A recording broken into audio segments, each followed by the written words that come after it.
Pag may nagugustuhan po ako na pagkain talaga, sinusubukan ko po talaga siyang gayahin.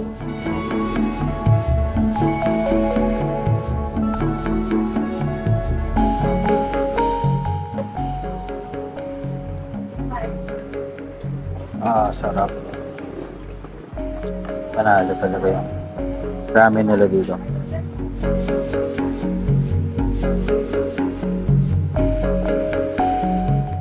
Yung presyo niya po na pangmasa, kayang-kaya siyang i-afford ng tao kahit araw-arawin. Yung line-up po ng presyo namin is karinderya lang. Pang-karinderyang presyo po. Gusto ko kasi dito. Very affordable. Lagi pong sinasabi nila masarap mura, yan po lagi, masarap mura. Kahit maliit lang yung income, basta maraming tao, yun po yung habol ko. Ano talaga manipis talaga yung kita nito. Kaya nga sabi ni ma'am, manipis yung kita. Pero dahil marami, doon na sila tumutubo.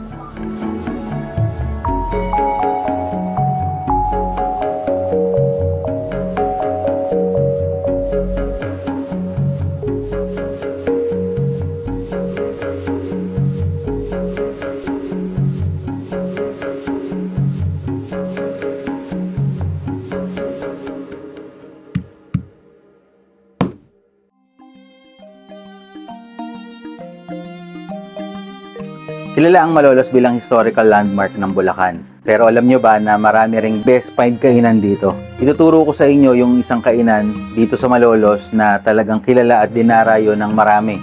Kasi mura at talagang sulit na sulit yung presyo nila. Best find ika nga.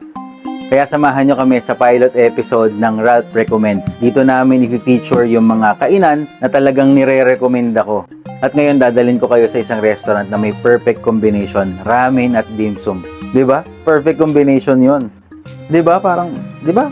Sobrang perfect combination 'yon, ramen at dim sum. Dito namin nakilala si Miss Cecil. So mahilig siyang magluto. Sabi nga niya sa kanya talaga nanggaling yung mga recipe kasi mahilig nga siyang manood ng video tapos gagayahin niya. Ay, ako po si Cecilia Bryant, ang owner ng Xiaolong and Ramen Express. We've been in this business po for 3 years. Originally, magkahiwalay siya na kainan, isang Japanese at isang Chinese. Then, eventually, nalugi po kami doon sa Japanese restaurant namin, kaya pinagsama na namin siya sa isang shop. Maliit lang po siya na kiosk, dito lang din po sa Hanga Street, Bulihan. Dito po sa dating Caltex, Bulihan. So, aalamin natin kung ano yung storya nung kanyang first failure kasi nakita ko rin yung unang branch nito eh. Tapos, hanggang sa lumaki siya at napunta na sila dito sa kanilang restaurant. Yung ano po, nag-start po ako bakit dalawa kagad. Kasi parang takot na rin ako sa failure. So, merong isa na medyo mas mahal, isa na pangmasa talaga. So, kung ano yung magpapatok dito sa dalawa na to, yun yung savior ko, iniisip ko ganun siya. So, yun naman ang nangyari, thank God, na naging savior namin yung isa, nung bumagsak yung isa. So, nakita ko yung first branch nito, maliit lang talaga siya, siguro mga 3 table lang na apatan, medyo masikip na yun pag puno sila. Pero nakakatawa kasi nakalipat sila sa mas malaki. Actually, nagbago na yung lugar nila. Una, isang portion lang yan, nasa doble. Kasi kailangan talaga nila dahil marami talagang kumakain sa kanila. Yung location, very simple. So, wala siyang aircon. Pero, minsan talaga doon mo makikita yung mga masarap na pagkain. Hindi mo talaga masasabi yung itsura. Talagang surprisingly, magugulat ka na mayroong mga pagkain na simpleng-simple yung lugar, pero masarap. Nag-start po siya nung August, sobrang dami, pila-pila na po talaga yung tao. Then, kailangan na namin mag-expand. So, yun po, saktong-sakto naman, bakante po itong tapat na tapat din mismo namin. So, nag-inquire na ako, available naman siya, so good deal na po sa amin na makapagpaano kami. Nakita ko kasi to nung na-feature siya ng isa nating kaibigan na si Kuya Paul C, na isa ring nagbo-vlog dito sa Bulacan. So, nung nag-start yun, nakita ko nag-trend yung kanyang video. So, doon lalong nakilala yung kanilang pagkain. So, para maliit na tindahan, kinailangan talaga nilang lumipat sa mas malaki kasi para ma-accommodate yung mga customers nila.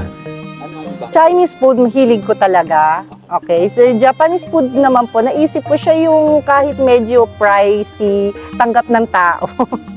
Pero bababa pa rin po yung pinesyo namin. Kaya ang idea ko po that time is magbo-boom siya kasi ramen, mura. Yung about sa pagluluto is hilig ko na po talaga.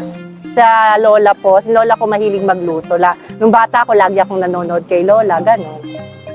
Tapos na lumaki na ako na mahilig na akong magluto po talaga. Parang ganun. Ano yung Dream ko na po talaga siya kasi noon marunong din po ako magluto ng Korean food, Chinese food. Mahilig po talaga ako magluto. Ginagaya ko yung mga napapanood ko sa YouTube. Yung nakagawa nga po ko ng first na siomai ko is sa YouTube lang din. Hindi ko lang po inaral. So sa menu nila, meron silang dim sum, meron silang rice meal, meron silang chow pan, meron silang noodles, at syempre meron silang ramen. Kaya kapag nag-crave kami, no, yung family, yung mga kaibigan ko, ito yung go-to place namin sa Malolos kasi nga very affordable plus masarap yung pagkain. Yung presyo niya po na pangmasa, kayang-kaya siyang i-afford na tao kahit araw-araw. Yung line-up po ng presyo namin is karinderya lang, pang-karinderyang presyo po. Yung mind ko po kasi just like Chinese, kahit maliit lang yung income, basta maraming tao, yun po yung habol ko.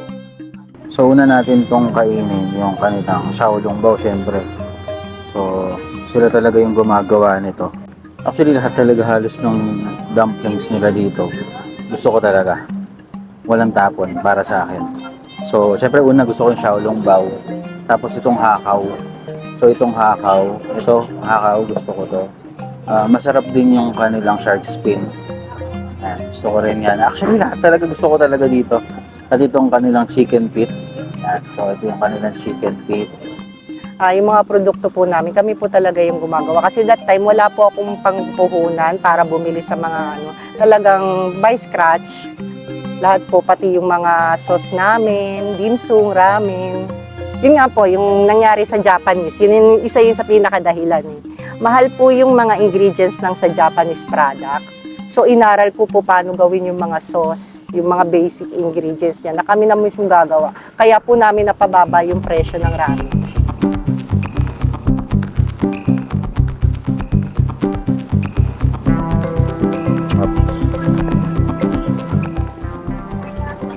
After nila.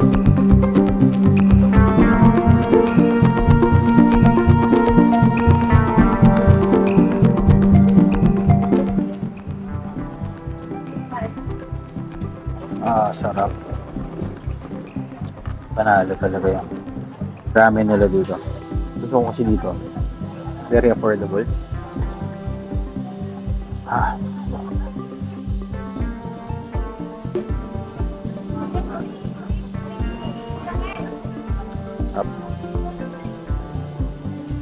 Lambot. Saka yung flavor nandun.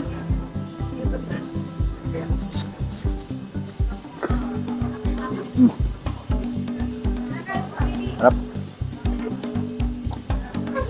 Ano talaga eh, manipis talaga yung kita nito. Kaya nga sabi ni ma'am, manipis yung kita. Pero dahil marami, doon na sila tumutubo.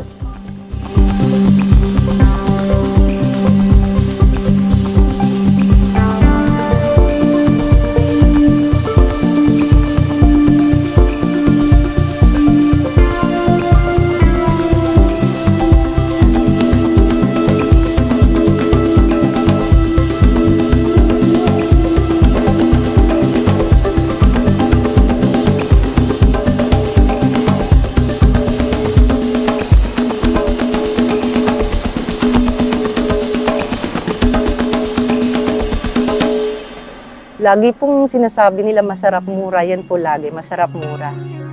Talagang forever daw na love nila yung product namin, talagang OG. Ay maraming salamat po talaga. Kahit saan kami, nung sa malit kami hanggang dito po, patronize po talaga nila kami, sinusundan, hinahanap. Maraming salamat po sa inyo lahat, sa aming mga suki. Bisitahin niyo po kami dito sa Xiaolong and Ramen Express. Dito po kami located sa Hanga Street, Bulihan, Malolos, Bulacan. Makikita niyo po kami sa Waze and Google Map. I-type niyo lang po ang Xiaolong and Ramen Express, nakapin po doon. Hindi naging madali sa umpisa, bagamat nakaranas sila ng pagsubok sa unang negosyo, iyon mismo ang naging turning point. Dahil dito, naisip nilang pagsamahin ang Japanese at Chinese concept ng kanilang restaurant. Tingin ko, iyon ang pinakamagandang desisyon nila. Ipinanganak ang isang winning combination concept na sinamahan pa ng masarap na recipe at presyong talagang pangmasa. Kaya hindi nakapagtataka na patok sila sa nakararami. Kung umabot ka dito, salamat sa panonood sa pilot episode ng Ralph Recommends dito lang sa Ralph Project. Hanggang sa susunod na video,